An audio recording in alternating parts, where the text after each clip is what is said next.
My husband left me alone in the car while I was having a baby, and he went on a trip with his parents. He joked that I could go to the hospital by myself. After 3 hours, he called me in a panic. I ignored it forever. You'll be fine going to the hospital alone, right? I swear I'll send you straight to hell. My name is Lisa, and I'm currently 9 months pregnant. It's my first time giving birth, so while I'm filled with anxiety, I feel truly blessed about welcoming a new member into our family. My husband, David, is a white-collar worker and has weekends off. However, he doesn't offer much support around the house or help with shopping. This is because he usually goes back to his parents' home on weekends.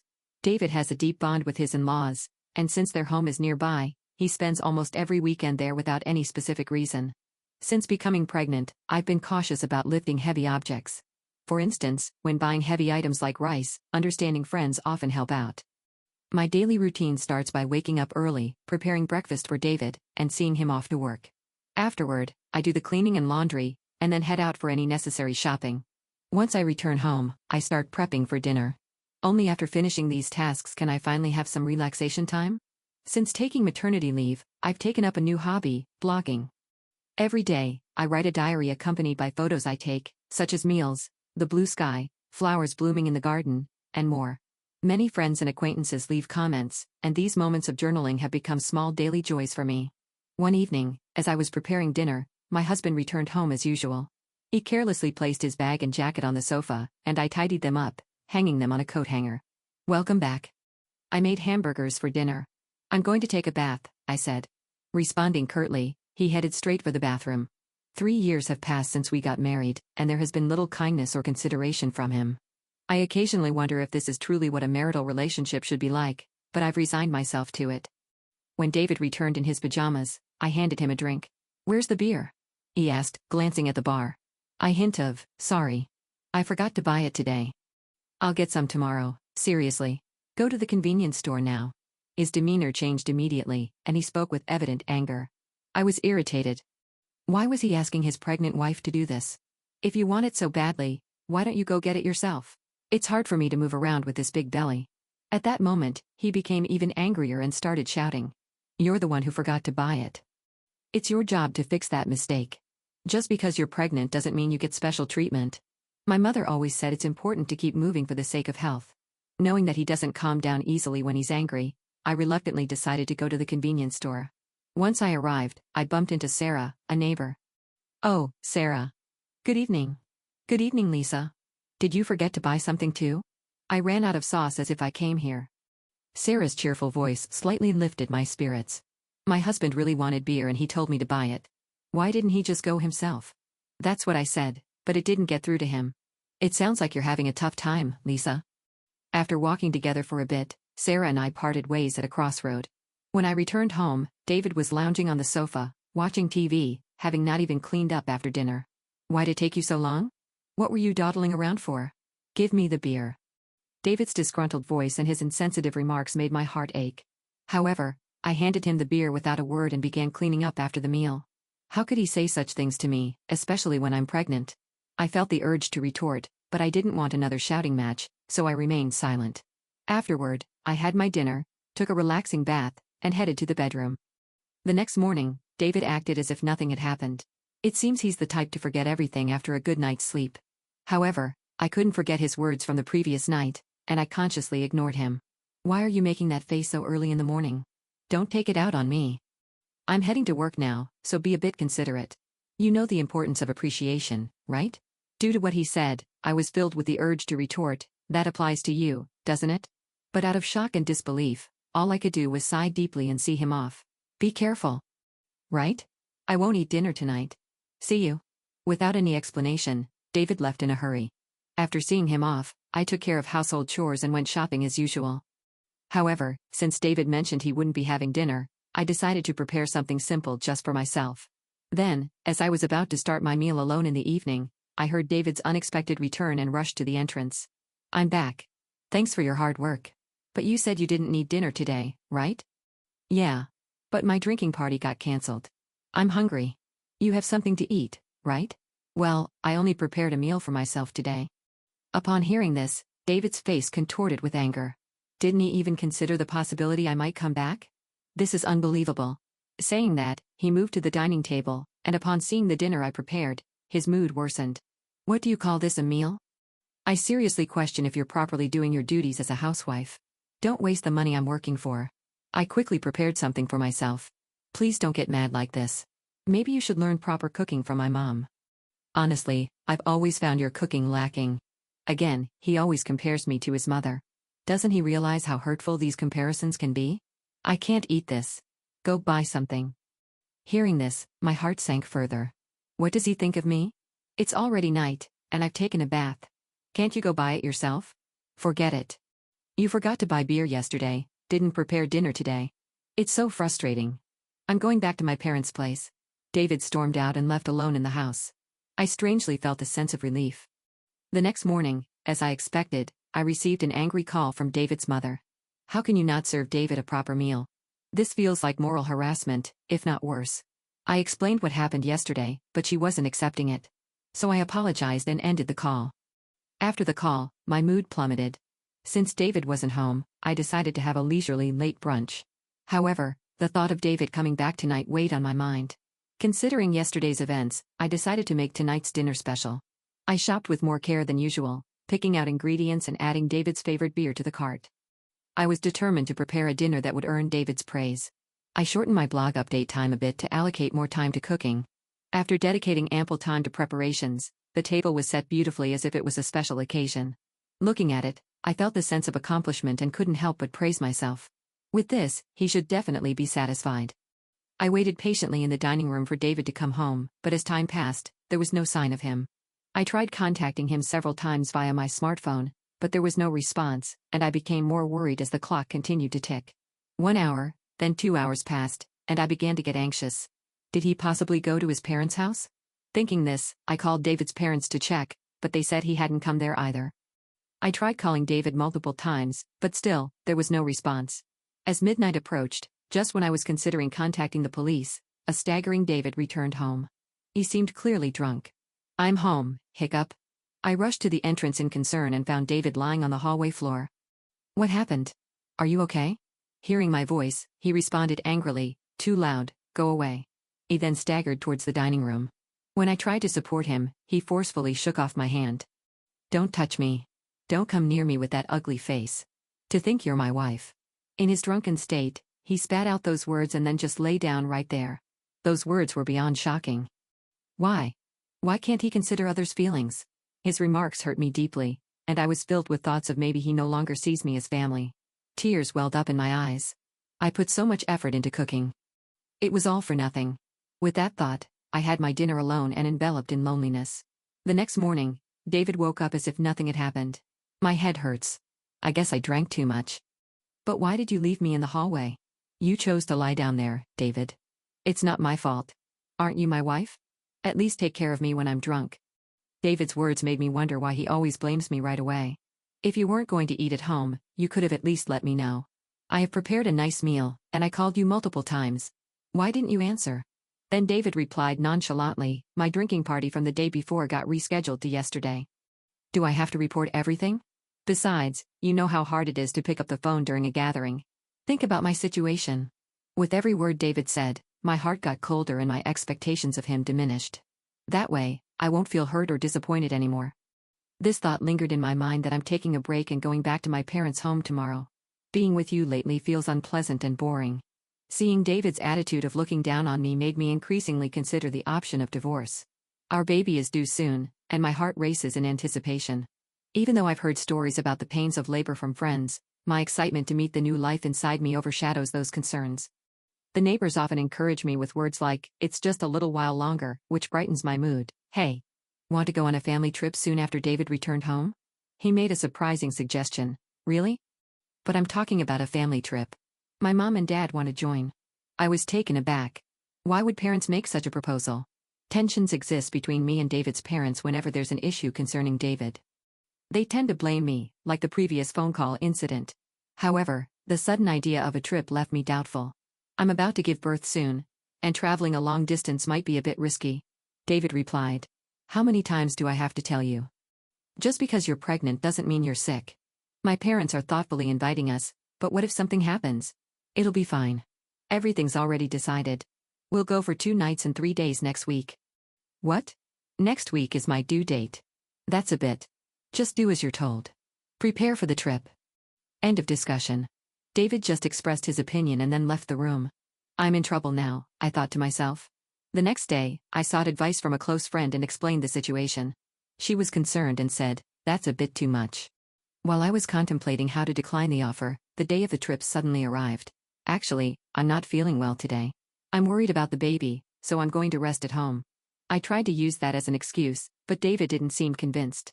Anyway, he can just rest in the car, and you'll be fine, right? Come on, bring the luggage. We're heading to my parents' house, so hurry up. As we headed to the car, I was worried and asked, "Is this really okay?" After loading our luggage into the car and sitting in the passenger seat, I felt warmth at my feet. Looking down, I noticed water spreading around them. Oh my water broke. I immediately informed David. "David, I think my water just broke.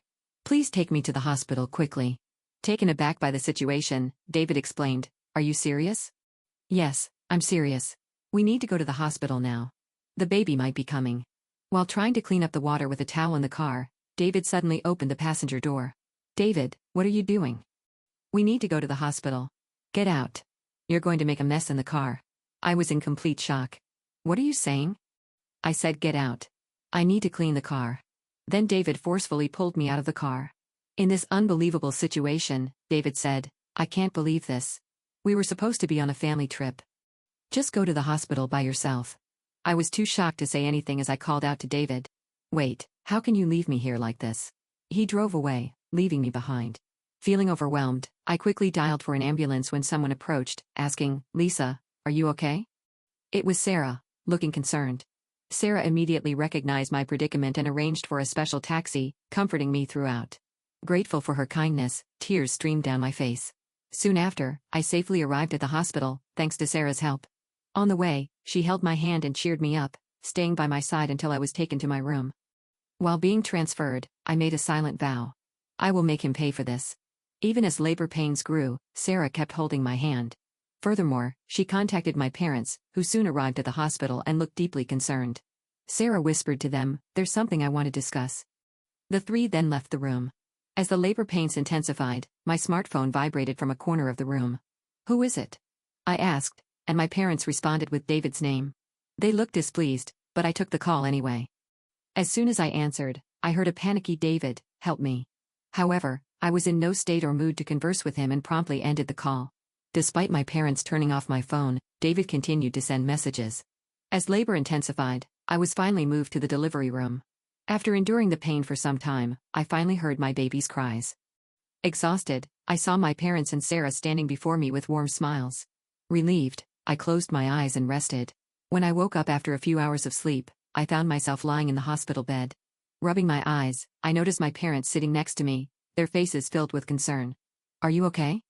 My mother asked gently, still feeling the weight of exhaustion. I couldn't muster the energy to sit up.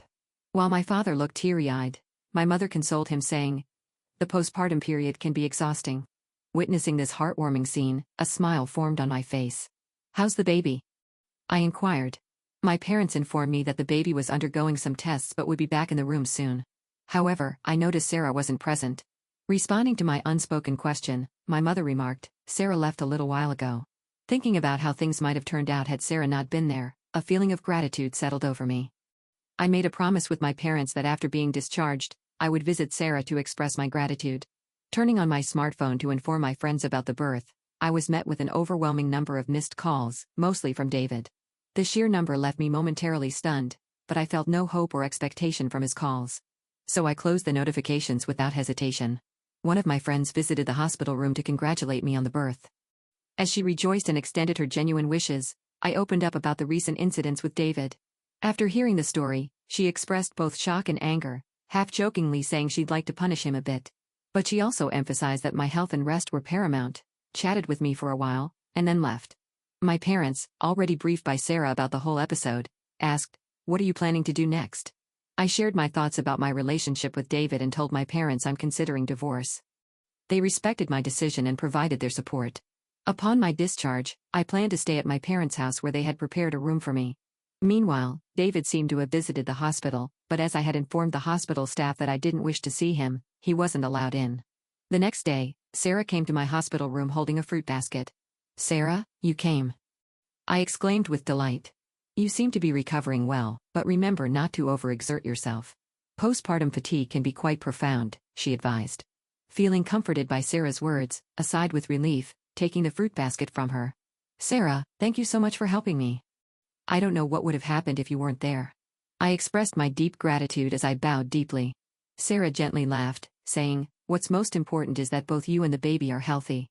I just want a small hand. Regardless, I'm forever grateful. Once things settle down, I'll come over to thank you properly." Sarah laughed warmly in response. "You know, I've talked to my husband about what happened." He seemed quite furious. From her words, I could somewhat deduce David's situation. "Sarah, I'm truly sorry for dragging you into this mess," I admitted. "Don't worry. Remember who you owe for being able to work at your current company. This incident is truly hard to forgive." At that moment, I heard a stern tone in Sarah's voice for the first time. Sarah was actually the wife of the CEO at the company where my husband worked. When we first moved to this residential area, I had no idea about this fact. However, as we frequently encountered each other at the local supermarket, shops, and occasionally at convenience stores, we gradually became closer. We even began to enjoy tea together, and during these sessions, I learned about the nature of her husband's job. On the other hand, my husband was completely unaware of this background. This was because he didn't even accompany me for our initial neighborhood greetings and didn't prefer interacting with our neighbors. Sarah had previously told me gently, "I don't want to cause any trouble, so don't tell your husband," and I had respected that request. Knowing that I was pregnant and still being forced to endure my husband's unreasonable behavior, Sarah had several times suggested, "Should I talk to my husband about this?" However, I had always declined, not wanting to trouble her. But with this recent incident, perhaps even Sarah reached her limit. That's why my husband kept calling Sarah. "I really can't thank you enough for everything." Sarah's strong words made me realize how fortunate I was to have someone who'd go to such lengths for me. I couldn't help but tear up. Seeing my reaction, Sarah once again gave me a warm smile. "Lisa, you're a dear friend to me. I can't just stand by and watch when something like this happens to a friend." Our conversation was filled with heartfelt smiles. However, my husband's messages didn't stop despite the barrage of notifications.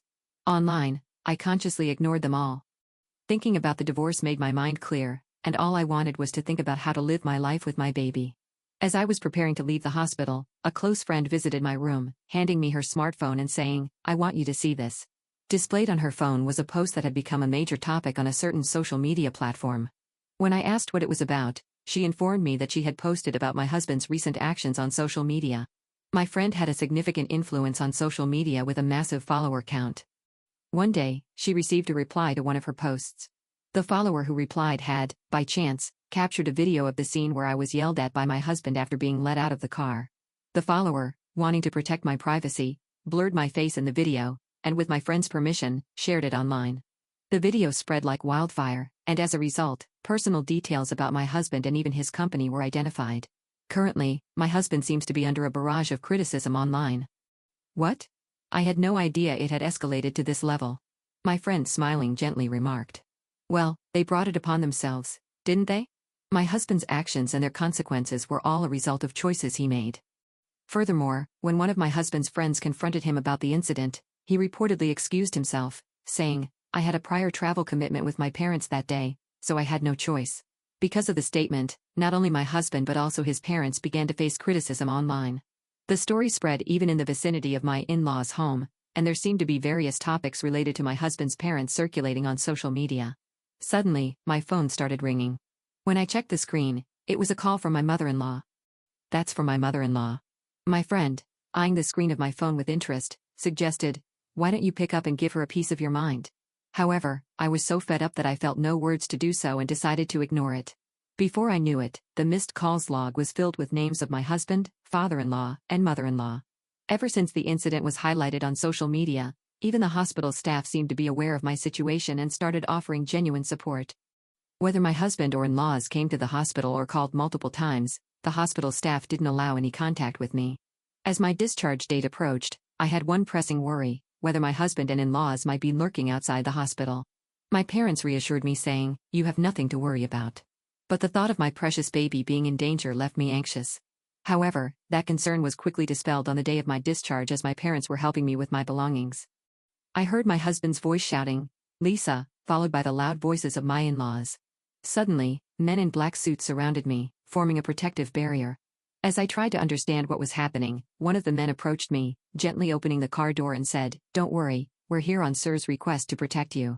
It seemed my parents were already aware of this, as my mom said, smiling, "Didn't I tell you there's nothing to worry about?" Believing her words, I felt relieved and smoothly got into the car. All the while, my husband and in-laws, overwhelmed by the presence of the bodyguards, couldn't come any closer. I can't find the words to express how grateful I am for Sarah supporting me like this.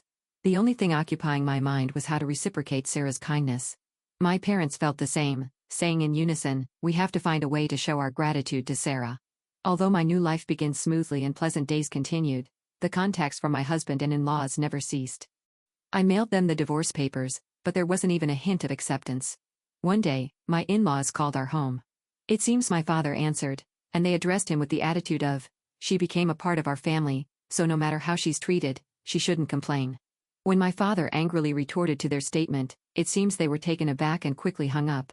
While discussing how to handle this with my parents, I decided that seeking professional assistance was the best course of action and resolved to consult a lawyer. Coincidentally, my father was acquainted with a lawyer, and when we explained our situation, he graciously promised to help. I informed the lawyer about the video circulating on social media and detailed past events. When the lawyer reached out on our behalf, my husband was initially taken aback. However, over time, he became defiant. "We'll solve marital issues ourselves. We don't need a lawyer," he argued in a fled tone. However, the lawyer calmly responded, "I'm acting upon Lisa's request. Any future communication should be directed to me.